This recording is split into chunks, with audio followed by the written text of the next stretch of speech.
আজকের ভিডিওতে তোমাদেরকে কলকাতা থেকে বাংলাদেশ আবার বাংলাদেশ থেকে দুবাই নিয়ে যাব। হ্যালো এভরিওয়ান, চলে এলাম আর একটা সানডে স্পেশাল মিনি ব্লগ নিয়ে। কেমন আছো তোমরা সবাই? আশা করি সবাই খুব ভালো আছো, আমিও অনেক ভালো আছি। চলো আজকের ব্লগে কী করলাম তোমাদের সাথে শেয়ার করা যাক। সানডে মানেই আমাদের কাছে অনেক ঘোরাঘুরি আর নতুন নতুন কিছু ফুড এক্সপ্লোর করতে বেরোনো। কি খাই ভাবতে ভাবতে চলে গেলাম ঢাকাইয়া কাচ্চি ডাইনে।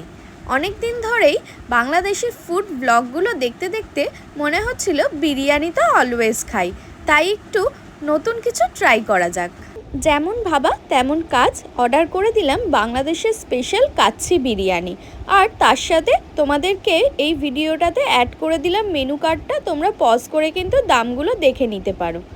এই যে আমাদের কাচ্চি বিরিয়ানি চলে এসছে, দেখে তো দারুণ টেম্পটিং লাগছিল, তাই না? তোমরা কিন্তু অবশ্যই জানিও তোমাদের লোভ লাগছে কিনা দেখে এটা। আমি নিয়েছিলাম মাটন কাচ্চি বিরিয়ানি, তার সাথে ছিল জালি কাবাব এবং সঙ্গে স্যালাড। আর তার সাথে পরে আমি একটা বোরহানিও নিয়েছিলাম, সেটাও তোমাদেরকে শেয়ার করব। দাঁড়াও প্রথমেই লোভ সামলাতে পারি? খাবার যদি সামনে থাকে ভিডিও তো দূরে থাক, আগে খেয়ে দেখি কেমন লাগছে।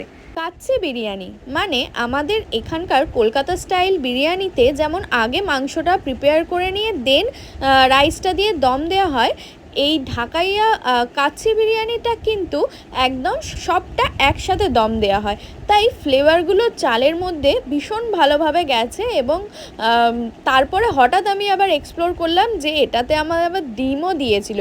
আর দেখো আলুটা কতটা সফট, তো আলু দিয়ে জালি কাবাব দিয়ে মাংস দিয়ে ডিম দিয়ে লঙ্কা দিয়ে মেখে একদম পুরো বাইটটা যখন নিলাম না, আর এটা তো আর তোমাদেরকে ভাষায় প্রকাশ করতে পারি না। তোমরাও যাও গিয়ে এরকমভাবে ট্রাই করে দেখো জাস্ট কতটা ফ্লেভারফুল, খুবই ভালো। শুধু একটাই ডিফারেন্স ছিল যে আমাদের এখানকার কলকাতার চালগুলো লম্বা লম্বা, আর এখানে চিনি গুঁড়া চাল ইউজ করা হয়েছিল।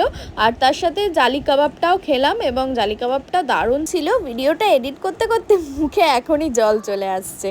ওভারঅল আমার তো বেশ ভালোই লেগেছিল এবং অরিন্দামও কিন্তু খাচ্ছিল, আর এখানে আমাকে খালি ইনসাল্ট করছে যে আমি খালি খেয়েই যাচ্ছি নাকি। ও কিন্তু খাচ্ছে, ওর ভিডিওটা নেওয়া হয়নি বলে। আর ইনি হলেন শেফ, সুদূর বাংলাদেশ থেকে ইনি এসছেন এবং এখানে এই হোটেলটা খুলেছেন।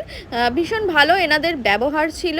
এবং তারপর খাওয়া দাওয়া কমপ্লিট করে আবার বেরিয়ে পড়লাম এবং রাস্তায় যেতে যেতে দেখি বাকলাভা বক্স। হ্যাঁ, অনেক দিন ধরেই সুইগি জোম্যাটোতে আমি দেখছিলাম বাকলাভা বক্সের, কিন্তু ওখানে তো সিঙ্গেল পিস করে বিক্রি হয় না, পুরো বক্সই নিতে হয়। তাই জন্য ভাবলাম একটু দোকানটায় গিয়ে দেখা যাক যে কীরকম কী প্রাইজিং আছে আর কীরকম কী টেস্ট। দুবাইয়ের খুব একটা ফেমাস সুইট ডিশ বাকলাভা, তো অনেক দিন ধরেই ট্রাই করব ভাবছিলাম। এবং এসে ফাইনালি একটা চকলেট বাকলাভা এবং একটা ক্যাজু বাকলাভা, কিছু নামগুলো আমার অতটা মনে নেই। আর দেখো কি সুন্দর সুন্দর এই বক্সগুলো, হয়তো সুইগি জোম্যাটোতে এই বক্সগুলো করেই আসে।